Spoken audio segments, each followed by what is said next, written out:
If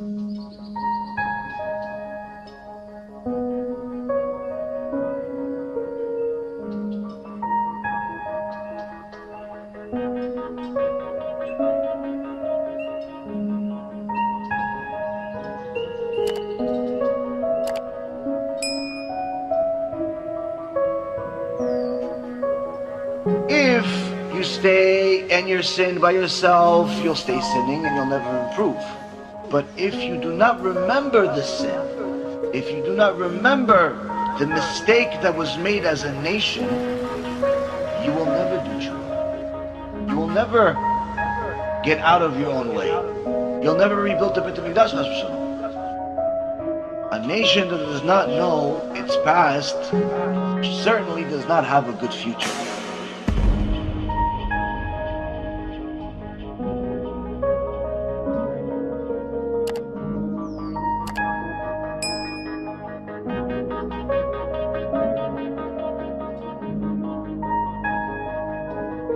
A nation that does not connect to its past certainly does not have a future. This is why, Rabotai Karim, it's our obligation to learn the details of our past. What happened 1950 years ago? What happened 2400 years ago? What happened 70 years ago? Because that's the only way that we're going to have an idea about who Hashem really is, and that He's not our friend, He's not a puppy, He's not a some thing that just is supposed to work for us.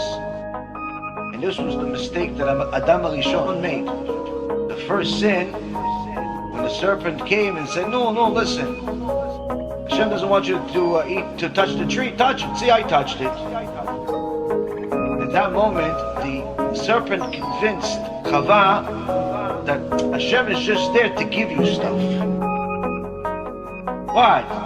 Tree, of course. Why? He's telling you not to touch the tree? No, look, I can touch the tree.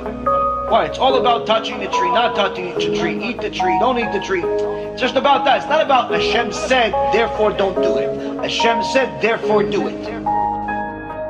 He completely removed the reality from the situation. It all became about the fruit. It all became about getting stuff from Hashem. Unfortunately, Rabotai Karim, this is what's happening today. We have a generation of people that believe that the relationship that we're supposed to have with Hashem is based on stuff. Stuff we're supposed to get from Hashem. I pray, so therefore Hashem will give me stuff. I do mitzvot, so therefore Hashem will give me stuff.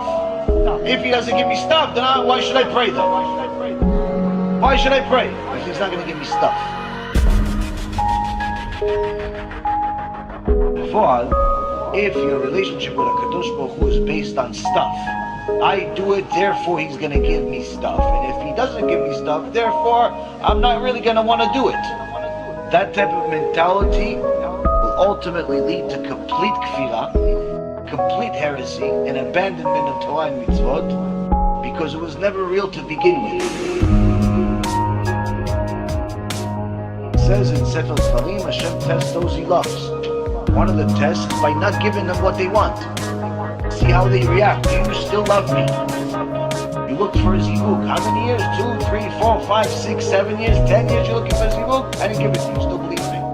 You still love me? You still pray with kavanah? Oh, I gave you a lot of money. Now I took everything. You still believe in me? You still pray to me with kavanah? You're still going to give a little bit of tzedakah proportional to what you have now? Or no, you're only going to give when you have a lot?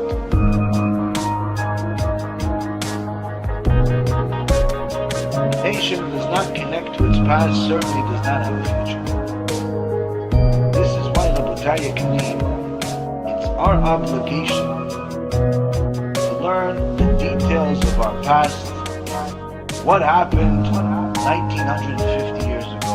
What happened 2400 years ago? What happened 70 years ago?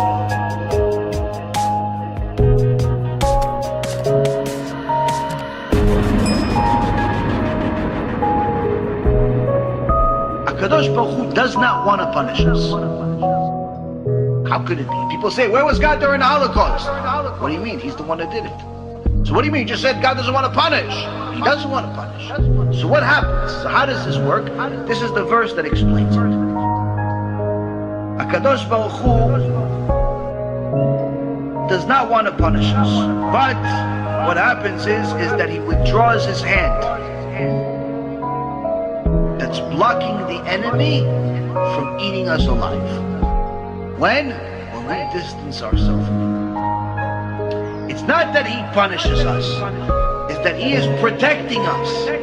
When we distance ourselves from him, he simply uncovers what's being covered right now. And that's what this verse says. In fierce anger, all the dignity of Israel, he withdrew his right hand in the presence of the enemy. He burned through Yaakov like a flaming fire, consuming all sides. As soon as he just withdrew his hand that's covering, that's protecting us, the fire of Esav started burning Yaakov. The minute that we forsake HaKadosh Baruch Hu, Hashem says, okay, so each time you do something, I'll uncover more, I'll uncover more, I'll uncover more. He doesn't do it all at once. He gives us warning signs, warning signs, warning signs, but if we don't get the warning signs, it gets worse.